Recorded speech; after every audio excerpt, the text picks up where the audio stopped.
Engineer हूँ।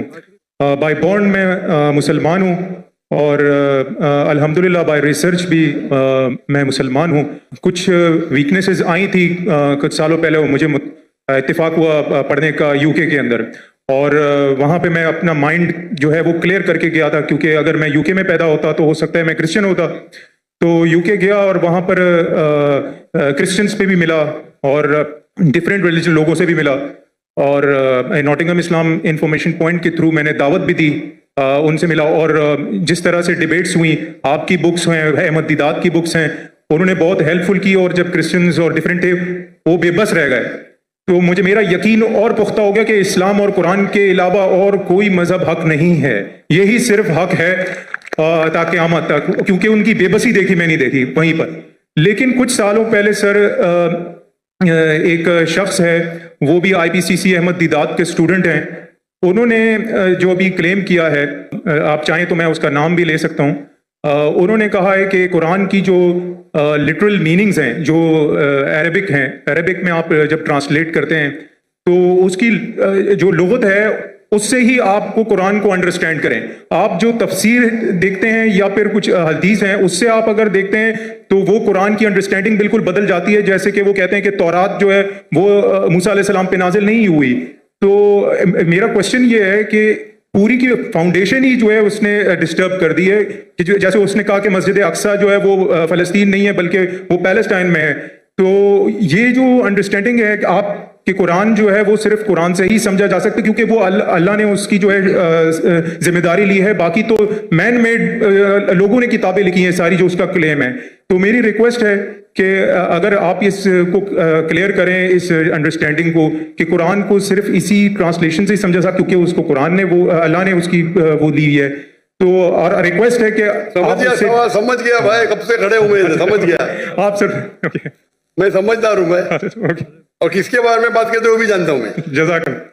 भाई साहब का सवाल है, एक शख्स है पाकिस्तान में जो दीदा साहब का शागिर्द कहलाता है, और वो कहता है कि कुरान मजीद को लुग़वी मानी ट्रांसलेशन क्या है उससे समझ आ हदीस से नहीं। कुरान में कई आयतें अतिउल्लाह अति रसूल, ओबे करो अल्लाह को, अल्लाह के रसूल को। कैसे ओबे करेंगे? अल्लाह के रसूल अभी जिंदा है नहीं, उनकी टीचिंग जिंदा है जी, इंतकाल हो चुका है, इंशाल्लाह जन्नत फिरदौस में मिलेंगे इंशाल्लाह। तो किसे पूछेंगे आज की तारीख में? अल्लाह का तो कलाम है ना जी, अतिउल्लाह अति रसूल, ओबे अल्लाह ओबे द मैसेंजर। किससे पूछेंगे? किधर है हदीस? पूछो उनसे, सिंपल है। कोई भी अगर कुरान का बेस्ट कमेंट्री कुरान खुद है और अल्लाह के रसूल की हदीस, दो चीज, कुरान खुद और अल्लाह के रसूल की, ये बेसिक है। Best is Quran itself. कई जगह कुरान में दो जगह जिक्र रहती, तो commentary it is called itself. Number 2 अल्लाह के रसूल की हदीस, उसके बाद एंसिलरी, और हो सकता है साइंस, हो सकता है टेक्नोलॉजी, बाद में आएंगे। दो बुनियाद है अपने शरिया की, कुरान और हदीस। और फिर कुरान में ये भी लिखा है फसअलु अहल ज़िक्री इन कुंतुम ला तालमून। सूरह नहल सूरह नंबर 16 आयत नंबर 43, सूरह अंबिया सूरह नंबर 21 आयत नंबर 7, दो जगह लिखा है। उससे पूछो जो एक्सपर्ट है। यानी कुरान में सारे प्रॉब्लम का, एक जन ने पूछा खाना कैसा पकाना लिखेला है, मैं बोला हाँ लिखेला है। क्या लिखेला है? कुक से पूछो ना, कुक एक्सपर्ट है ना। फसअलु अहल ज़िक्री ला तालमून, वो बावर्ची से पूछो बताएंगे कैसा खाना बन लिखेला है। तो कुरान टेलीग्राफिक बुक है, तो बावर्ची से भी पूछ सकते हैं आप अगर आप खाना पकाना जानते, बराबर ना जी। तो कुरान के अंदर गाइडलाइंस दिए गए। Best is Quran itself, number 2 सही हदीस, एंड एंसिलरी भी हो सकता है। मिसाल के तौर पे आप एक्सपर्ट से पूछ रहे, आप साइंस का पूछ रहे, अगर आप लुगा से कुछ मिलता है आपको जी। तो एक होता है कि कुरान की तफसीर थ्रू कुरान, नंबर 1, एक कुरान की तफसीर थ्रू हदीस, नंबर 2 कुरान की तफसीर थ्रू लुगा भी है। अगर आपको कुछ लुगवी मानी मिलती है और अगर वो दूसरे कोई कुरान के आयत से नहीं टकराती है और सही हदीस से नहीं टकराती, तो आप उसका इस्तेमाल कर सकते हैं। समझे? समझे ना जी जी। क्योंकि कई बार एक अरबी लफ्ज के 3 मानी 4 मानी होते हैं, तो पहले आपको तहकीक करने पड़ेगा इसके बारे में कुरान में और कहां लिखा गया है।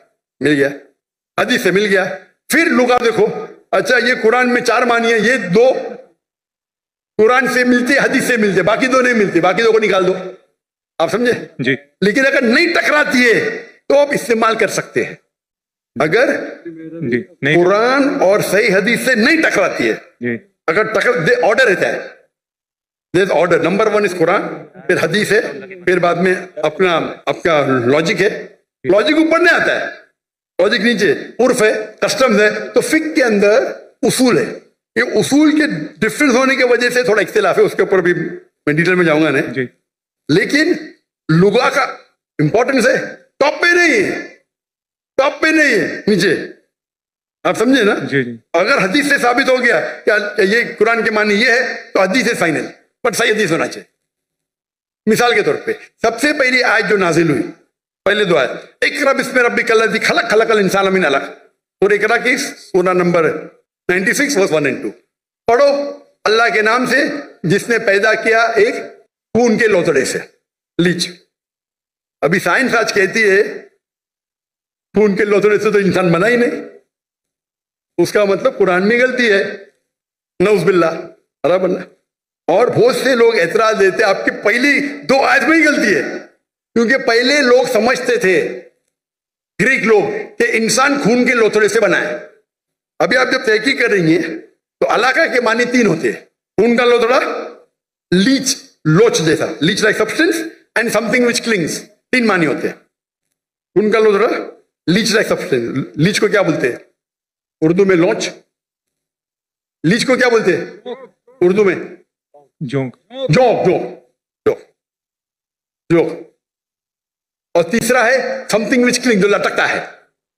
तो कीथ मोर के पास जब गए थे और ये तीनों मानी दिखाए, कीथ मोर एक क्रिश्चियन था, जी 1991 में 1922 में गए थे उनके पास, वो दुनिया का बेस्ट एम्ब्रियोलॉजिस्ट था।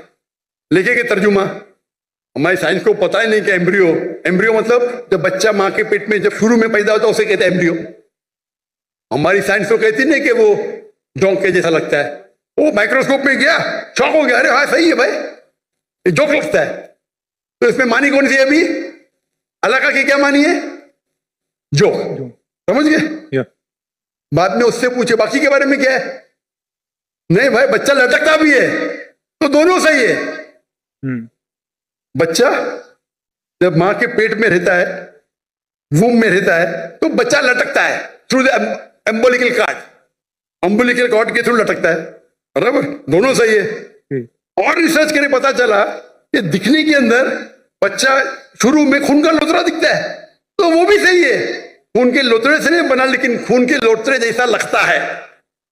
तो कुरान की जो आयत है, इक़रा बिस्मि रब्बिकल्लज़ी खलक खलकल इंसान मिन अलक, अलका के मानी खून का लोथड़ा, जोंक और लटकना, तीनों सही है।